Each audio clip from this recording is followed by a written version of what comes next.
Alhamdulillah, Alhamdulillahirabbil alamin. Wassalatu wassalamu ala sayyidina Muhammadin wa ala alihi wa ashabihi wa man sara ila yaumil qiyamah. Alhamdulillah, alhamdulillah wa syukurillah. Segala puji hanya milik Allah Subhanahu wa taala yang telah memberikan kepada kita limpahan karunia yang berlimpah hingga pada kesempatan yang bahagia ini kita bisa melanjutkan kajian kita pada tafsir surah Al-Baqarah yang pada malam ini kita akan membahas ayat 111 dan 112 di mana Allah Subhanahu wa taala berfirman wa qalu la yadkhulul jannah illa man kana hudan aw nasara tilka amanatuhum qul hatu burhanakum in kuntum shadiqin bala man aslama wajhahu lillah wa huwa muhsinun falahu ajruhu inda rabbih wa la khaufun 'alaihim wa la hum yahzanun. Allah Subhanahu wa taala berfirman, dan mereka yaitu orang-orang Yahudi dan Nasrani, mereka tidak akan masuk ke dalam surga kecuali kelompok-kelompok Yahudi ataupun kelompok Nasrani. Maka Allah bantah ucapan mereka, tilka amanuhum, itu adalah sekedar angan-angan mereka. Itu adalah kebohongan mereka. Kemudian Allah tuntut, qul hatu burhanakum, datangkan burhan, penjelasan, dalil, hujah bagi kalian jika kalian benar-benar jujur di dalam perkataan tersebut. Tidak, namun barang siapa yang berislam wajahnya kepada Allah sedangkan dia berbuat ihsan, maka baginya pahala yang telah dibayar di sisi Tuhan. Dan bagi mereka tidak ada rasa takut ataupun rasa bersedih atas mereka. Di sini dalam tafsir Al-Muyassar dikatakan tidak kullun minal yahudi wal nasara anna jannata khasatun bi ta'ifatihi. Masing-masing dari kelompok baik Yahudi maupun Nasrani, mereka mengklaim, mereka mengatakan bahwasanya tidak akan masuk ke dalam surga kecuali khusus dari kelompok-kelompok mereka. Yang Yahudi mengatakan surga milik kami, Nasrani pun mengatakan surga milik kami. Kami agama setelah Yahudi. Maka Allah katakan, qul hatu burhanakum. Ya, itu adalah angan-angan mereka. Itu adalah kebohongan mereka belaka. Itu adalah seruan, sangkaan mereka belaka tanpa ada dalil, tanpa ada burhan, tanpa ada penjelasan. Tilka awhamuhum al-fasih. Itu adalah angan mereka yang sangat buruk. Maka Rasulullah SAW dituntut akhirul kalian, datangkan bukti bagi kalian kalau benar-benar surga hanya dibumi oleh kami, wahai Yahudi, wahai Nasrani. Di dalam tafsir As-Sa'di, di dalam tafsir Karimur Rahman, di tafsir Hanan, qala al-Yahud, berkata orang-orang Yahudi tidak akan masuk ke dalam surga kecuali kelompok-kelompok mereka, yaitu para Yahudi. Dan berkata kemudian menjawab orang-orang Nasrani tidak akan masuk surga kecuali mereka, kelompok Nasrani. Fahakamu li anfusihim bil jannah wahdahum. Masing-masing mereka mengaku bahwasanya surga hanya diberi oleh kelompok mereka sendiri. Wa hadza mujarrad amani. Dan ini semua adalah angan-angan belaka. Perkataan-perkataan bohong yang sangat jelas. Enggak ada dalilnya. Mereka mengatakan surga milik mereka. Apakah Allah mengatakan hal itu? Apakah Allah menjanjikan akan hal itu? Tidak. Maka ini adalah kebohongan besar mereka. Dan kebiasaan dari orang-orang Yahudi adalah berkata bohong. Syiar mereka, ya, dan ini yang kesekian itu baik. Mereka berbohong atas Allah. Mereka berdusta atas nama Allah. Mereka menjual surga. Mereka memperdagangkan surga seolah-olah mereka tahu hal yang gaib. Mereka tahu masa depan. Mereka tahu kehidupan akhir. Karena mereka berani mengklaim surga hanya dimiliki oleh mereka. Maka di sini dikatakan, ya tilka mujarrad amani ghairu maqbulah. Ini adalah perkataan-perkataan yang tidak bisa diterima. Hanya angan-angan belaka. Karena tanpa dasar, tanpa hujah. Dalilnya apa kalau kalian bayar semuanya surga hanya dimiliki kalian? Dalilnya mana wahai orang-orang Nasrani bahwasanya surga hanya dimiliki kalian? Tidak ada. Tidak ada. Maka di sini Allah Subhanahu wa taala memerintahkan kepada nabi yang mulia, nabi yang terakhir Muhammad sallallahu alaihi wasallam, "Qul hadzal burhan." Datangkan penjelasan dari kalian. Bukti yang nyata. Dalil mana syariatnya? Mana perkataan Allah yang menjelaskan tentang hal ini? Bahwasanya surga dihuni oleh kalian sendiri. La budda ayyukimal burhan. Karena kalau omongan sekedar omongan tidak dilandasi dengan dalil, tidak dilandasi dengan burhan, tidak dilandasi dengan keterangan hujah perkataan dari Allah Subhanahu wa taala, maka ini adalah kedustaan yang nyata. Wa illa farau kubina alaihi dafa. Kalau hal semacam ini dibiarkan, maka masing-masing orang akan bisa mengklaim. Ya, orang-orang bisa mengaku-ngaku, dan ini adalah pekerjaan manusia mengaku. Ini milikku. Ini yang sekarang burhannya mana? Buktinya mana? Penjelasannya mana? Dalilnya mana? Di sini Rasulullah SAW diminta untuk meminta dalil kepada mereka. Surga milik kalian, bukti dari Allah mana? Firman yang tertera di dalam Taurat, di dalam Zabur, di dalam Injil mana?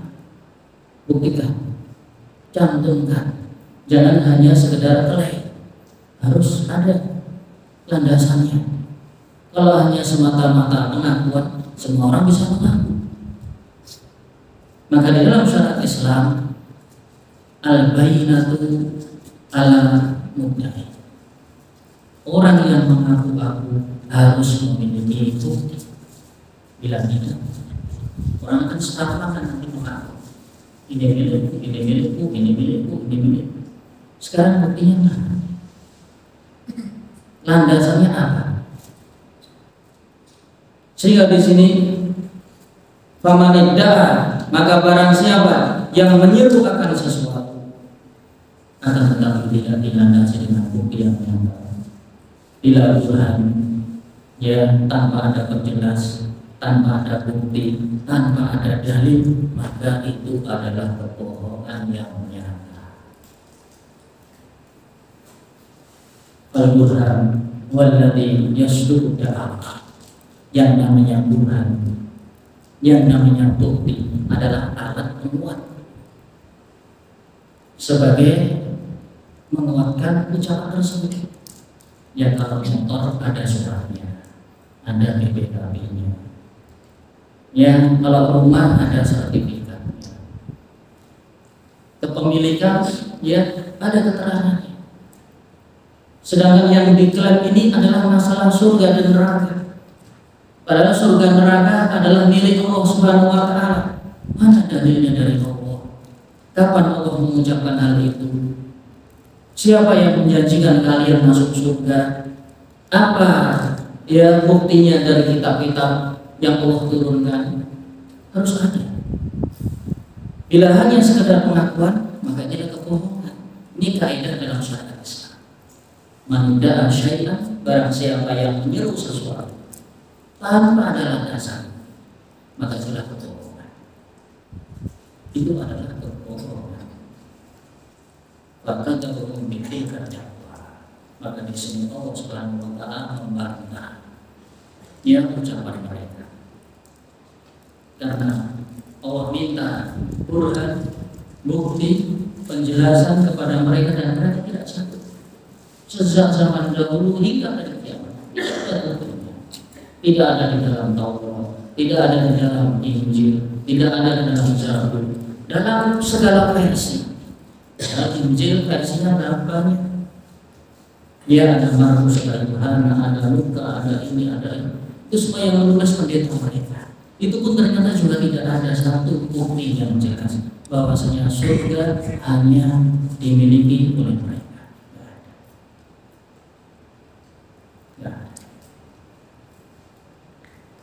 Di sini Imam Al-Hafidz Ibnu Katsir mengatakan dalam tafsirnya, bayyana ta'ala ikhtirar al-yahud wa nasara. Di sini di dalam ayat ini di 111 Allah Subhanahu wa Ta'ala membongkar kebohongan orang Yahudi, orang Nasrani. Bima hum fihi, apa yang ada di dalam karakter-karakter mereka, ucapan-ucapan mereka, pendapat-pendapat mereka, dan ini yang sudah kesekian kali. Ya, ayat sebelumnya dalam surat Al-Baqarah juga mereka mengatakan bahwa qalu lam tamassana nar illa ayyaman ma'dudah, dan ini sudah lewat. Mereka mengatakan kami tidak tersentuh oleh api neraka kecuali beberapa hari. Beberapa hari, enak saja. Ya, ini juga tidak ada buktinya, tidak ada penjelasannya, tidak ada dalilnya dari Allah. Maka bagaimana mereka bisa mengatakan kami tidak tersentuh api neraka kecuali hanya beberapa hari? Illa ayyaman ma'dudah. Qul attakhadtum indallahi ahda. Dalam ayat tersebut juga masih dalam surat Al-Baqarah sebelumnya Allah katakan, ya, kapan Allah memberikan janji kepada kalian? Siapa yang menjanjikan kalian bahwa kalian tidak akan masuk neraka kecuali hanya beberapa hari? Siapa yang mengatakan itu semua? Tidak bisa jawab. Dan ini yang sudah kesekian kali bahwasanya mereka mengklaim bahwasanya surga hanya dihuni oleh kelompok Yahudi dan kelompok Nasrani. Ayat ini pada asalnya adalah ungkapan mereka, ya, masing-masing dari kelompok. Qala bil Yahud, ya, berkata orang-orang Yahudi, surga tidak akan dimasuki hanya khusus mereka. Kemudian dijawab oleh orang Nasrani, berkata orang Nasrani, surga tidak akan dihuni oleh mereka. Kemudian Allah gabungkan dalam satu ayat. Wa qalatil yahudu, ya, wa qalu la yadkhulul jannah illa man kana hudan aw nasara. Dan mereka memvonis tidak akan masuk surga kecuali dari kalangan Yahudi dan kalangan Nasrani. Ini asal usul perkataan mereka adalah satu-satu. Kemudian Allah gabungkan dalam, ya, cerita ayat ini. Allah gambarkan. Bahkan di dalam surat Al-Maidah mereka juga berkata bohong. Nahnu abna'ullah wa ahibba'u. Kami ini adalah anak-anak Tuhan dan kami adalah kekasih Allah. Ini perkataan juga dusta. Fa'adzabahumullah bima akhbarahum annahu mu'adzibuhum bidzunubihim. Kemudian Allah jawab, falima yu'adzibuhum bidzunubihim. Kalau kalian anak-anak Tuhan, kalian kekasih-kekasih Allah, orang-orang yang dicintai oleh Allah, namun kenapa semenjak dahulu kalian selalu dianggap oleh Allah? Ini jawabannya. Kenapa kalian tidak? Negara bukan punya. Sejak zaman dahulu mereka hanya merampas. Hasilnya enggak. Mereka punya negara di mana, tanah di mana. Mereka selalu terlunta-lunta. Dari semenjak zaman Nabi Yusuf, ya, putranya Yakub, mereka tidak punya negeri, tidak punya negara, tidak punya tempat yang pasti. Mereka berpindah-pindah, mereka berkelana. Tidak seperti negeri yang lain. Indonesia ya dari dulu Indonesia di sini. Orang Jawa ya di sini. Ya, orang misalnya Cina yang di sana. Ya Rusia juga di sana. Tapi kalau Yahudi, mereka terus menyebar kemana-mana. Tidak punya negeri itu, tidak punya. Mereka hanya mengklaim, hanya merampas, menindas, ya, mengambil alih. Kalau seperti itu semua bisa. Kalau mau lakukan. Maka dikatakan, kalian yang mengatakan, wahai kalian anak-anak Tuhan, kalian kekasih-kekasih Allah, falima yu'adzibukum bidunubikum. Kenapa Allah selalu mengazab kalian karena dosa-dosa kalian? Kalau kalian berdosa, tentunya kalau kalian anak Tuhan diampuni. Diampuni. Karena anak Tuhan. Kekasih Allah, namanya kekasih, walinya Allah. Allah akan mengampuni apapun yang terjadi. Karena kekasih. Tapi buktinya sejarah tidak bisa dimaafkan. Sejak zaman dahulu mereka terlunta-lunta disiksa, diazab. Sejak zamannya, ya, mereka pertama keturunan Yakub. Yang ketiga itu mulai berjaya ketika ada Nabi Yusuf. Itu pun mereka mendapatkan siksa yang bertubi-tubi. Terlebih di zaman Nabi Musa, mereka ditindas penguasa yang kejam, Fir'aun dan bala tentaranya. Yang staf'afu, ya mereka ditindas. Yustahyawna nisa'ahum, wanita-wanita mereka dirampas. Bayaquluna abna'ahum, anak-anak mereka dibunuh. Itu sudah mendapat. Di beberapa zaman terakhir pun juga demikian. Mereka selalu dibasmi, selalu dimusuhi, karena memang makhluk yang tidak beretika. Ya, makhluk yang tidak memiliki ya sopan dan santun kepada Tuhannya, kepada makhluk sesama, bahkan kepada binatang. Tidak bisa bersosialitas dengan baik, sehingga semuanya murka. Maka kalian kalau menjadikan diri kalian kekasih Allah, anak-anak Tuhan, kenapa kalian diazab atas dosa-dosa kalian? Dan dosa kalian sangat banyak. Sangat banyak tidak ada itu. Di zaman Nabi Musa saja sudah berapa saja mereka durhaka kepada Nabi Musa, meminta untuk melihat Allah secara terang-terangan, meminta agar dia diberikan mata air yang memanjang, diberikan makanan-makanan di tengah gurun padang pasir, agar pakaian-pakaian mereka diperbarui ketika mereka ya tertimpa tih, yaitu tersesat di gurun pasir selama 40 tahun. Mereka meminta makanan dari hidangan langit. Meskipun demikian, ya Allah Subhanahu wa Ta'ala masih berbuat baik kepada mereka. Tidak sampai ras mereka dimusnahkan secara total, seperti yang terjadi pada Nabi Nuh alaihissalam. Semua generasi musnah kecuali yang beriman. Beberapa puluh orang bersama Nabi Nuh di dalam bangkanya. Selebihnya seluruh dunia musnah total. Dan terjadi pemusnahan secara total di zaman Nabi Nuh. Seluruh keturunan Adam semuanya binasa berkat doa Nabi Nuh. La tadarru alal ardi minal kafirina dayara. Innaka in tadarru yudhillu ibadah wala yalidu illa fajir kafir. Kalau kau biarkan ya Allah, mereka akan terus berbuat dosa, berbuat fajir, berbuat durhaka, berbuat itu. maka cocoknya mereka itu dibinasa. Binasa sudah. Semua keturunannya sudah nggak usah hidup.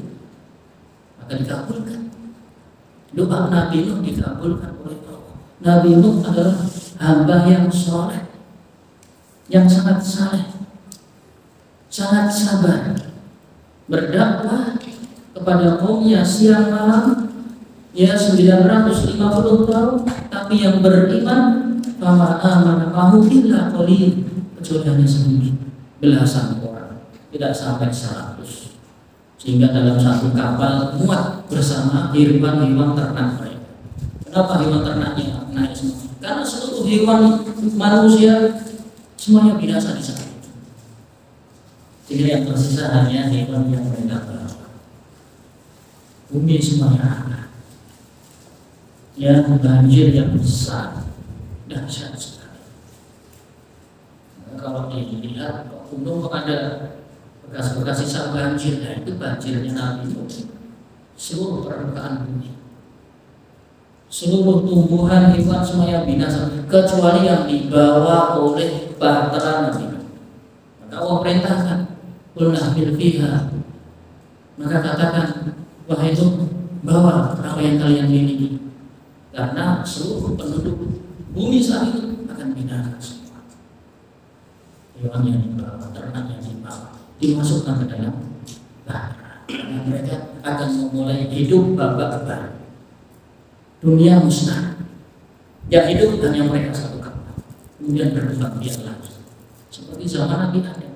Nabi Adam hidup hanya berdua di dunia. Adam dan Hawa. Wa batha minhuma rijalan katsiran wa nisaa. Kemudian Allah yang memperluaskan manusia dari keduanya. Di zaman Nabi Nuh juga punah. Nuh memiliki 3 putra dan berkembang biak melalui itu menjadi banyak kembali. Dan Allah Subhanahu wa taala masih memberikan kasih sayang kepada Bani Israil walaupun dia sangat durhaka.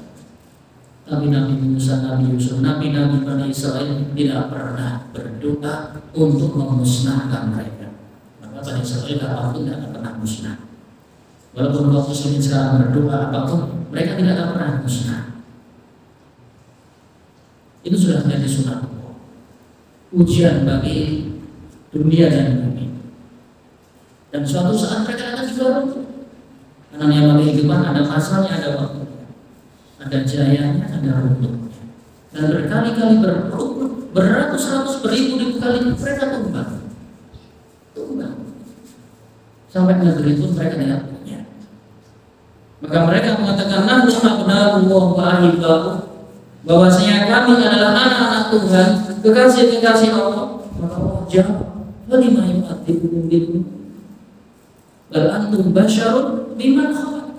Kenapa Allah mengadab atas dosa-dosa yang kalian lakukan? Kalau kalian anak Tuhan akan dimaafkan. Kalau kalian kekasih-kekasih Allah, Allah akan berikan ampunan. Tapi kenyataannya kalau hidup dengan terlunta-lunta, fa'adzabahumullah, maka Allah dustakan ucapan mereka.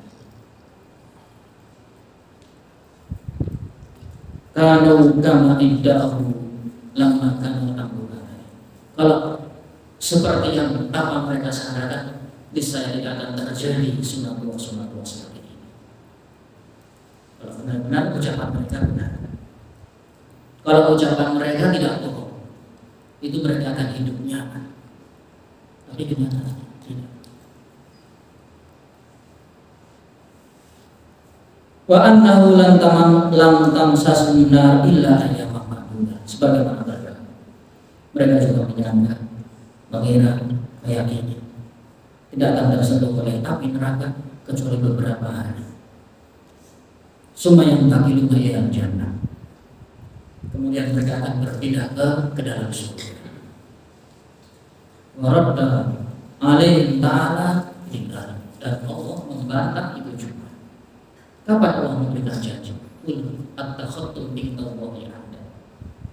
Ya, sejak kapan Allah memberikan jaminan kepada kalian? Tidak ada jaminan. Tidak di dalam Taurat, tidak di dalam Zabur, juga tidak di dalam Injil. Maka kalau tidak ada berarti bohong. Maka syiar orang Yahudi adalah kebohongan, berbuat propaganda. Dan demikian. Qala lahum fi hadhihi da'awah. Ini adalah bagian dari seruan mereka, sangkaan mereka. Bila dalil, tanpa ada dalil, tanpa ada hujah. Maka Allah katakan, tilka amanikum. Itu hanya aman, angan-angan mereka. Orang bisa berangan, orang bisa berandai-andai kata, saya masuk surga. Andai saya memiliki ini, itu mengandai. Semua kalau mengandai manusia bisa. Siapa yang tidak bisa mengandai? Ya berandai. Ada di umum. Berkata Abu Aliyah al-amani tamannu walau bi ghairiha. Yang namanya amani adalah mereka menginginkan dari Allah dengan tanpa kebenaran. Surga milik Allah. Sedangkan mereka mengaku mengklaim dari Allah dengan tanpa kebenaran. Mana bukti benarnya? Mana jaminannya? Tunjukkan firman Allah. Baik dalam Taurat, dalam Zabur, dalam Injil. Walaupun dia kitab-kitab yang ditulis oleh pendeta-pendeta mereka tidak ada. Buktinya kan? Wala bayyinah, tanpa ada bukti. Karena suatu ucapan harus ada bukti, ada dalil. Kita berkata wajib sholat wajib landasannya aqimus sholat. Zakat wajib harus ada landasannya apa? Wa'atuz zakat, tunaikanlah zakat. Semua yang namanya kegiatan aktivitas termasuk perkataan harus ada landasannya. Bila tidak, maka itu kebohongan yang nyata.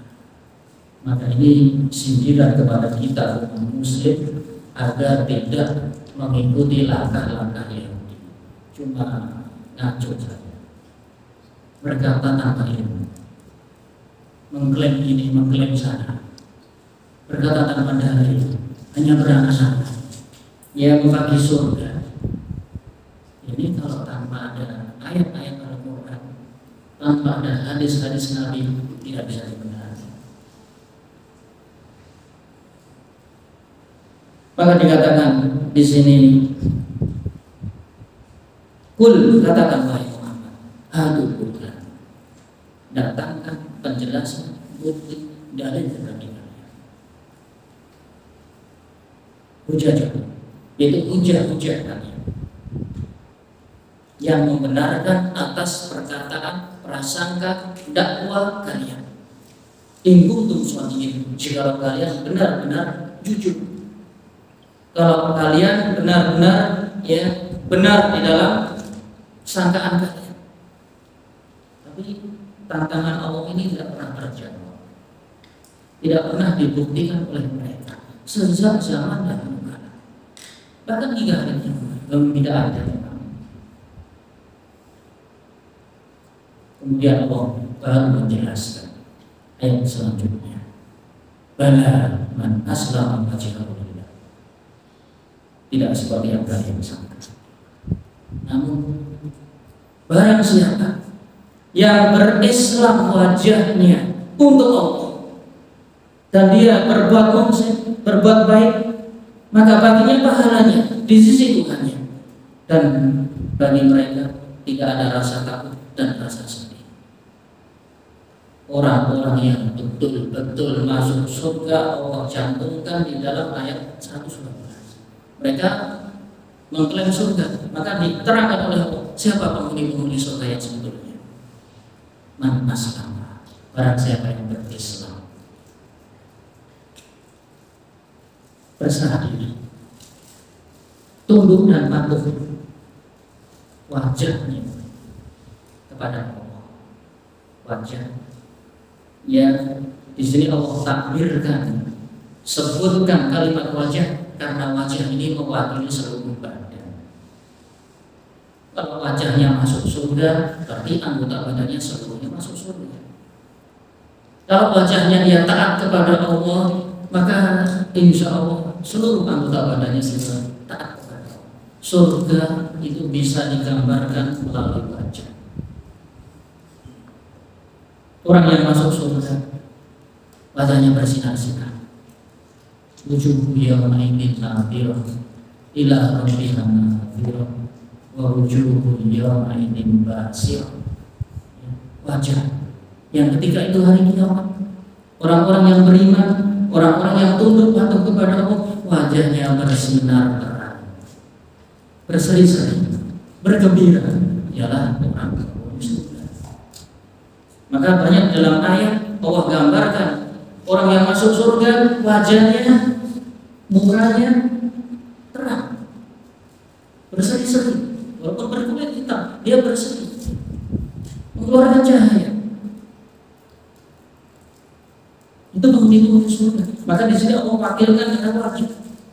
Allah gambarkan man aslama wajahahu, barang siapa yang berislam wajahnya untuk Allah. Wajah mewakili semua, termasuk hati. Kalau hatinya buruk, hatinya jelek, maka nampak di wajahnya. Maka wajah ini tidak bisa dibohongi. Siapapun manusia ketika kita berhadapan dengannya, wajah tidak bisa membohongi. Orang susah tapi senyum, kelihatan. Orang senyum tapi dia susah kelihatan.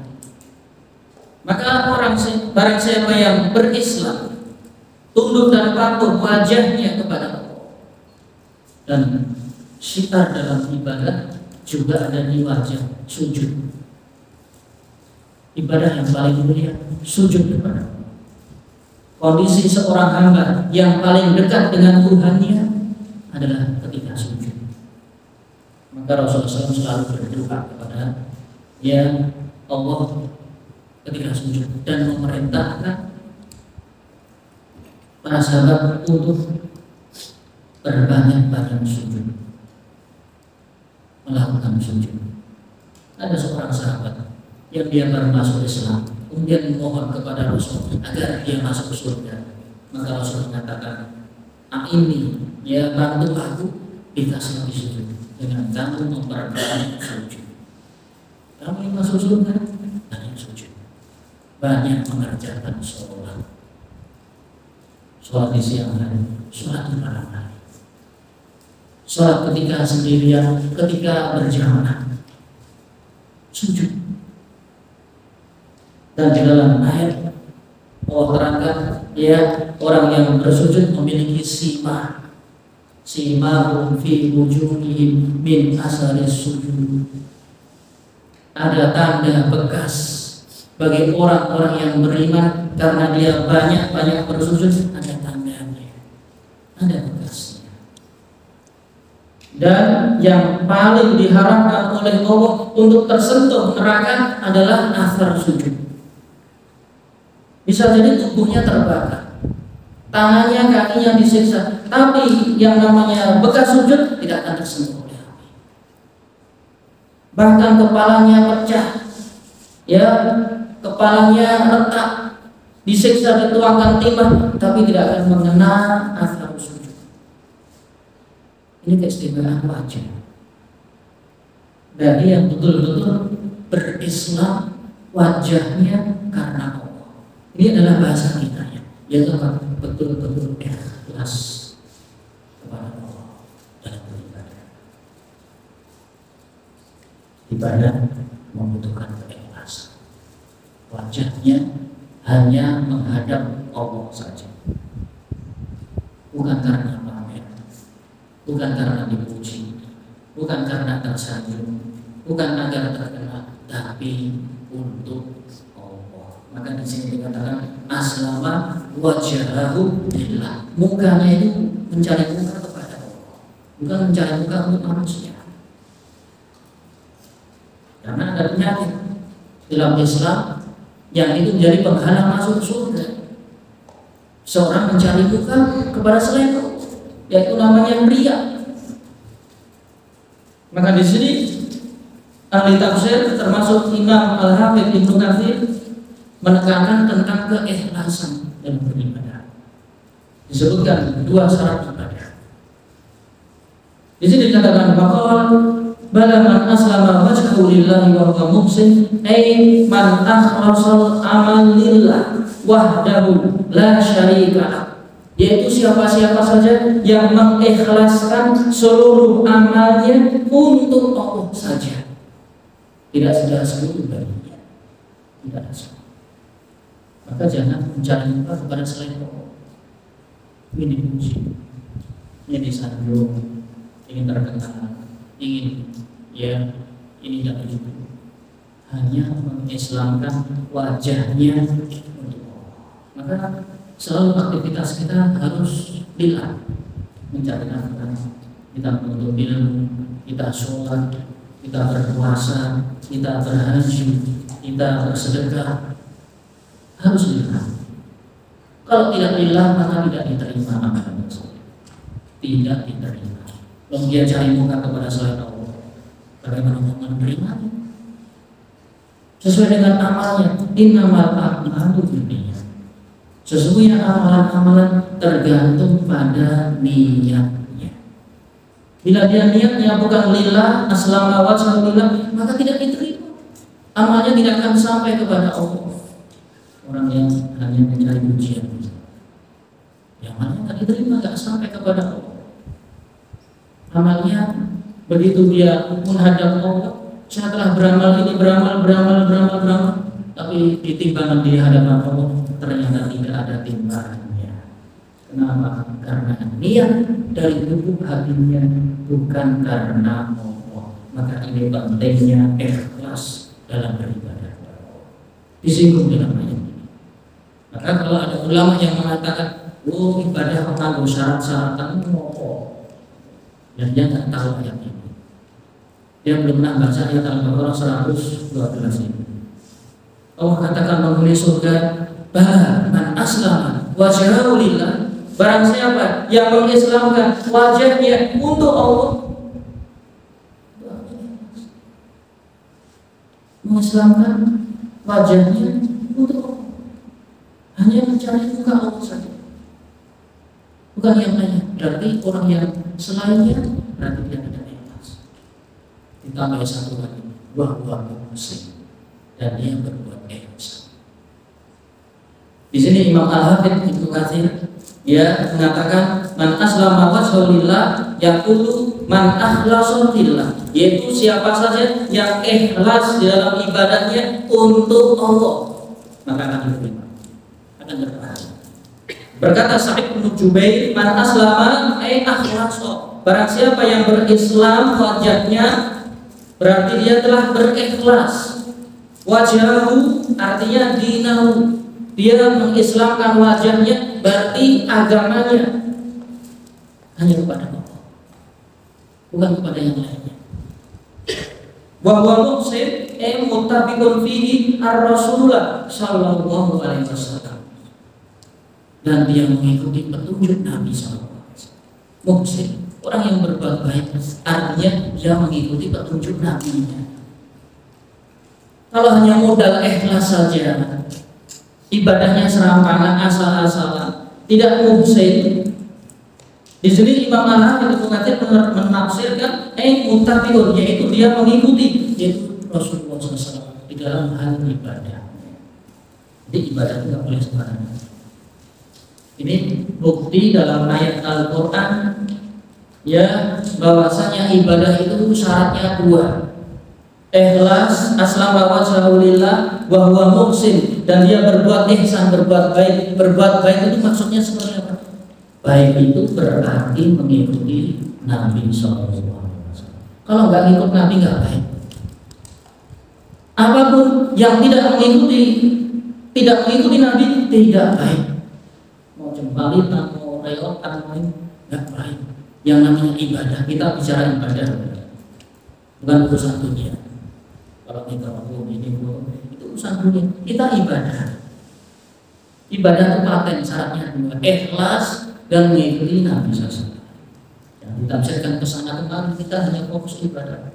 Sholat misalnya, sholat kalau tidak mengikuti Nabi maka ibadahnya salah, tidak baik. Takbirnya sampai sini Allah, Itu nabi siapa? Takbir itu sesuai ya daun telinga atau sesuai sejajar dada. Nabi hanya mencontohkan dia. Ya. Dan bacaan-bacaannya Allah Maha Besar, ya keliru. Harus mengikuti Nabi. Nabi mengatakan Allahu Akbar. Ya sudah, jangan diterjemahkan ke bahasa yang manapun. Terus maksud saya baik, maksud kamu ya biarkan kamu. Tapi kalau ibadah kamu harus muhsin, harus yang baik. Itu tidak baik. Baik itu bagaimana? Yaitu muttabi'un fihi ar-rasul, yaitu mengikuti contoh Nabi Sallallahu Alaihi Wasallam. Sallallahu Alaihi Wasallam. Nabi adalah sebaik-baik manusia. Rasulullah Sallallahu Alaihi Wasallam dilahirkan untuk membawa syariat yang terakhir yang paling mulia, menghapus ajaran-ajaran sebelumnya. Yahudi, Nasrani semua dihapus. Beliau ditunggu-tunggu. Bahkan di dalam Taurat, Zabur, Injil tertera nama Nabi Muhammad SAW.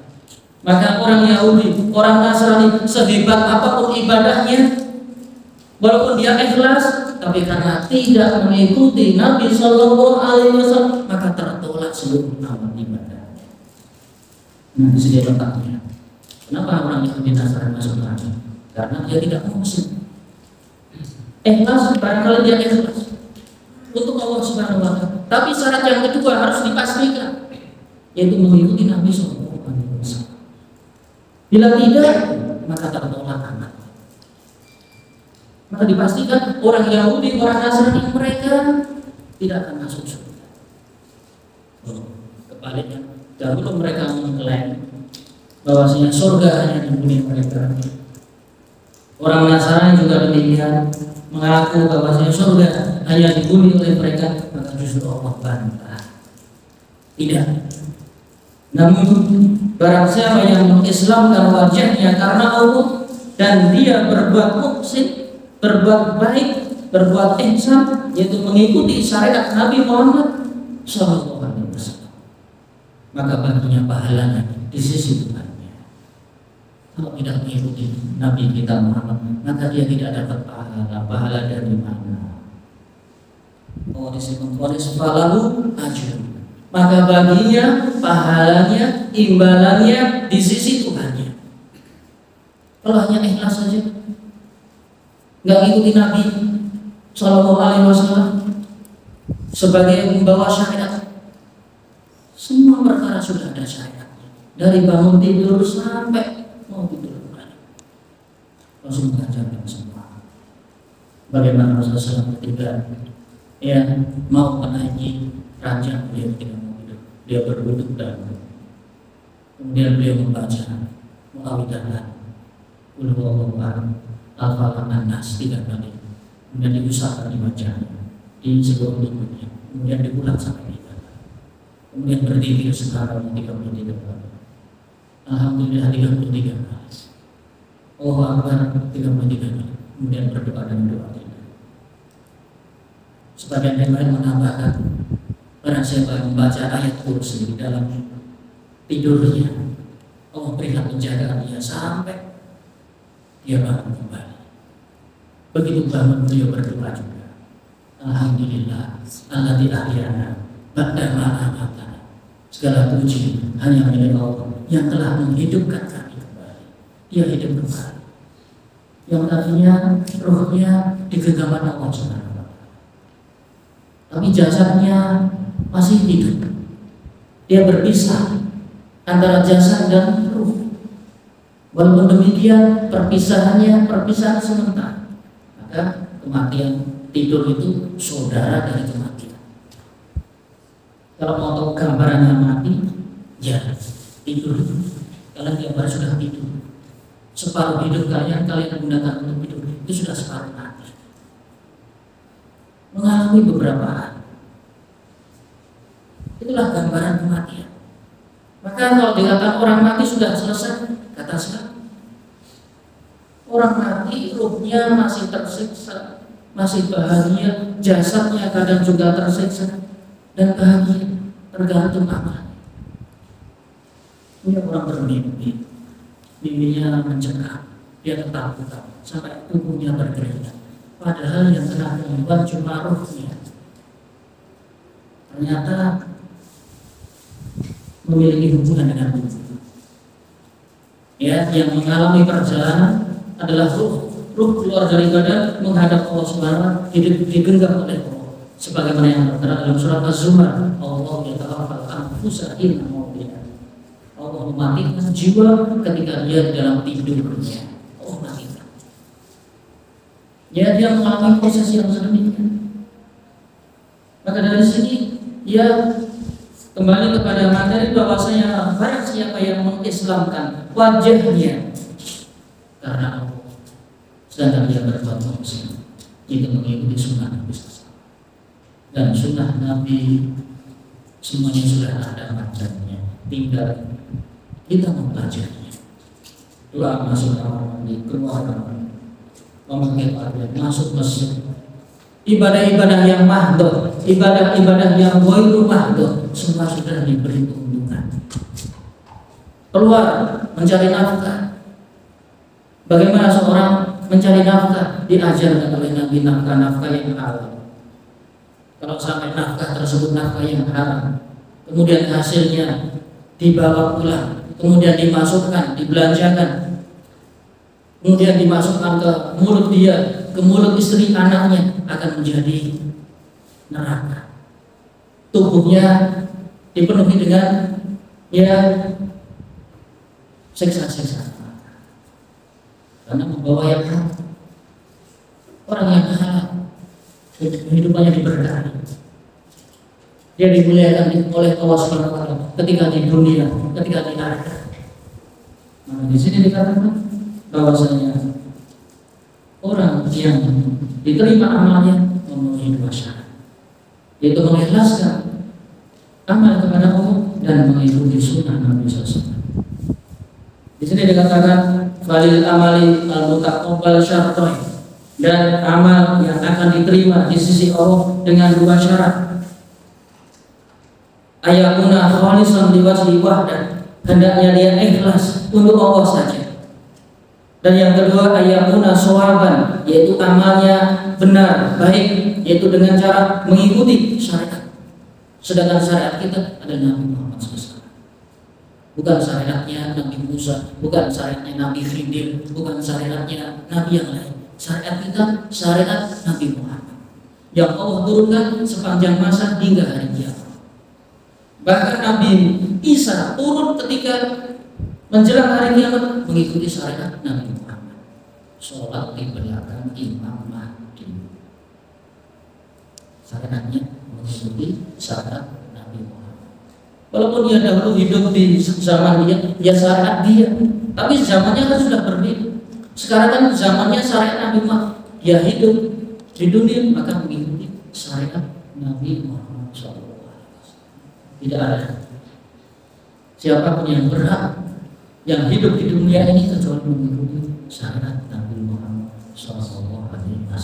Semua halnya, ibadah yang mahdoh, ibadah yang bermanfaat.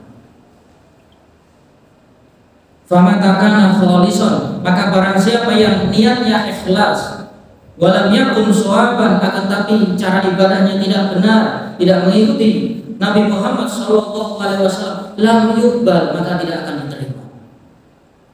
Atau sebaliknya, dia mengikuti syariat Nabi Muhammad, tapi dia tidak ikhlas, ria juga pembatal amal. Dia niatnya bukan karena Allah, mencari pahala di hadapan Allah. Dia nggak mungkin. Maka di hari kiamat Allah katakan, pergilah kepada yang kalian niat. Kalian niat untuk dipuji orang itu, makhluk ini, maka pergilah. Memintalah pahala kepada orang yang kalian dambakan.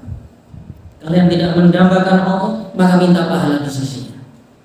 Maka di sini pentingnya yaitu apa? Ikhlas kepada Allah. Kalau tidak ikhlas tidak diterima. Kalau ikhlas namun tidak mengikuti syariat juga tidak diterima. Sehingga dua-duanya harus ada. Hal ini sebagaimana yang disabdakan oleh Nabi SAW yang diriwayatkan oleh istri beliau Aisyah Ummul Mukminin.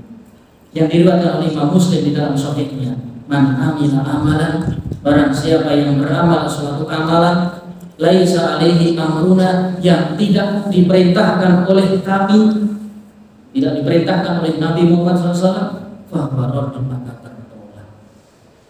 Ibadah apapun bila tidak diperintahkan tertolak. Dan cari pahala dari siapa? Nabi gak merintah. Kamu berbuat ini, berbuat itu, ya nggak dapat pahala kalau nggak ada perintah.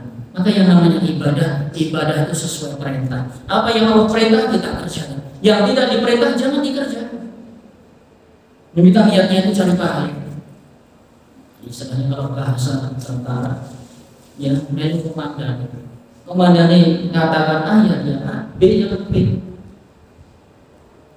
Di sini masalah agama yang berwenang dalam syariat adalah Nabi Muhammad SAW. Kalau dia beribadah tidak mengikuti syariat Nabi Muhammad, apakah mungkin berpahala? Tidak ada. Maka fahuwa raddun, amal ibadah tersebut yaitu tertolak. Amal burhan wa man syabahum, ya wa in fardu annahum mukhlisun bihi, maka barang siapa yang walaupun dia ikhlas, walaupun dia karena Allah, tapi karena tidak mengikuti syariat Nabi Muhammad SAW, maka tertolak. Hatta yakuna muttabi'an li Rasul, sampai dia mengikuti perintah Nabi SAW. Dan disitulah letak ya fungsi diutusnya Nabi Muhammad SAW sebagai paten dalam ibadah. Al-maqus ilaihi lin-nasi, tujuan diturunkannya Nabi untuk diikuti. Beliau bertugas selama hidup ya untuk membawa syariat. Maka amal ibadah apapun tidak mengikuti syariat Nabi, tidak mengikuti perintah Nabi, tidak mengikuti petunjuk Nabi, maka jangan mengharap pahala di sisi Allah. Karena Allah hanya mematenkan pahala dengan syariat Nabi Muhammad SAW. Termasuk orang-orang Yahudi. Kenapa orang Yahudi mereka tertolak amal-amal mereka walaupun banyak? Karena satu, tidak mengikuti syariat Nabi Muhammad SAW. Bahkan Allah singgung, wa qadimna ila ma amilu min amalin faja'alnahu haba'an mansura, dan kami datangkan perbuatan-perbuatan ibadah mereka di sisi Allah, maka kami jadikan ibadah-ibadah tersebut hancur beterbangan. Kata Allah, beterbangan, lenyap semua. Kenapa? Bisa jadi tidak ikhlas, bisa jadi tidak mengikuti syariat Nabi Muhammad SAW. Dan berkata orang-orang kafir, wa qala alladziina kafaru walladziina kafaru a'malahum kasarabin biqi'ati yahsabuhu dhama'anu ma'an hatta idza ja'ahu lam yajidhu syai'an. Dan orang-orang kafir itu permisalan amal-amal mereka seperti buih, seperti fata morgana yang bila dilihat di hadapannya ada air, tapi begitu didekati kosong, tidak ada apa-apa. Itulah permisalan orang kafir. Kelihatannya amal mereka banyak, tapi begitu di hari kiamat tidak satu pun yang ada yang bisa dipertanggungjawabkan, yang bisa ditimbang di hadapan Allah. Semuanya menjadi fata morgana. Lam yajidhu syai'an, dia tidak mendapati satu apa. Kenapa? Karena tidak ikhlas, karena tidak mengikuti syariat Nabi SAW. Wujuhu yawma idzin khashi'ah amilatun nasibah tasla narun hamiyah. Orang-orang yang kafir itu wajah mereka tertunduk. Mereka banyak beramal, tapi amalnya percuma. Lihat orang kafir itu semangat dalam hal-hal urusan mereka luar biasa. Tapi apakah mereka mendapatkan pahala di sisi Allah? Sebagaimana orang-orang yang beriman, dari keyakinan saja mereka sudah tidak beriman kepada Allah, tidak ada Tuhan. Mereka ateis. Mereka mengaku tidak ada Tuhan. Bagaimana di hari kiamat mereka mau minta pahala di hadapan Allah? Mereka tidak meyakini ada Tuhan. Amilatun nasibah. Mereka banyak beramal, namun amalnya ujar haji, hancur betul. Tasla narun hamiyah. karena amalnya kosong. Fatamorganan, hancur berterbangan, maka mereka pun dikirim ke dalam neraka yang menyala-nyala. Tusqa min ainin aniyah, mereka dituangkan ya ke tubuh-tubuh mereka cairan-cairan tembaga yang sangat panas. Ya, ini dalam satu ayat. Ayat yang lain yang berkaitan dengan keikhlasan, yang kaitannya penyakit riya juga Allah sebutkan, innal munafiqin yukhadi'un Allah. Sesungguhnya orang-orang munafik dia menipu Allah. Kenapa menipu Allah? Bahwa khadi'un, padahal mereka lah yang tertipu. Mereka beramal tapi ini amalnya bukan karena Allah. Mereka menipu Allah. Mereka ingin dipuji, ingin disanjung, ingin terkenal, ingin mendapatkan imbalan dari manusia. Dia menipu Allah. Maka Allah katakan bahwa khadi'un, padahal kenyataannya dia yang tertipu. Tertipu dia, kasihan. Tidak mau bila sholat, apabila mereka berdiri sholat, mereka bermalas-malasan. Mereka hanya riya kepada manusia, tidak akan pernah berzikir kepada Allah, kecuali hanya sedikit ayat-ayat yang sangat banyak yang menunjukkan bahwasanya dua penyakit ini, tidak ikhlas atau riya atau tidak mengikuti sunnah Nabi. Maka dua perkara ini hendaknya ya setelah kita mengkaji ayat ini hendaknya mencoba sikap sia-sia ya apabila kita beramal namun amal kita tidak diterima oleh Allah SWT karena tidak 100% mengikuti syariat Nabi SAW. Maka syariat yang ada kita pelajari dengan baik, kita amalkan, kita terapkan, dan kita hanya mencari pahala di sisi Allah Subhanahu wa Ta'ala. Semoga kita dimudahkan untuk menjalankan syariat yang mudah ini dan kita diberkahi dan dilipat gandakan amal-amal kita sehingga kita mendapatkan balasan yang indah, yang sempurna di sisi Allah Subhanahu wa Ta'ala. Assalamualaikum warahmatullahi wabarakatuh.